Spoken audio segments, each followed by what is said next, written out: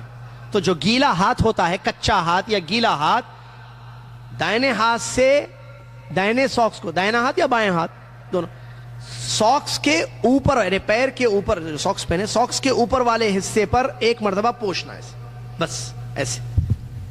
پھر بائیں پیر کو, لیفٹ پیر کو بھی ایک مرتبہ ایسے پوچھنا, نیچے نہیں. کیونکہ صحیح حدیث ہے ابو داؤد کی, علی رضی اللہ عنہ اس حدیث کے راوی ہیں, لو کان الدین بالرائے لکان اسفل الخفین اولا من اعلیٰ.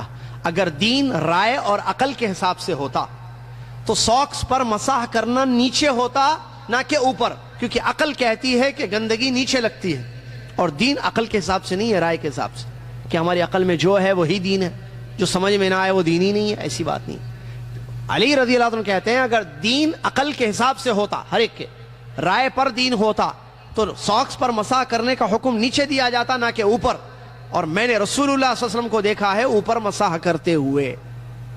تو یہ مسح کرنے کا طریقہ ہے کہ آپ گیلے ہاتھ کو اپنے ساکس کے اوپر والے حصے پہ ایک مرتبہ بس, چاہے آپ نے ہاتھ پیر 3 مرتبہ کیوں نہیں دھویا ہے, لیکن اس کو مسح کو ساکس پر ایک مرتبہ. اور میں نے جیسا کہا ساکس کوئی بھی ساکس, نائلون کے, کاٹن کے, کپڑے کے ہے, کسی بھی چیز کے بنے ہوئے ساکس ہیں, اس پر مسح کرنا جائز ہے.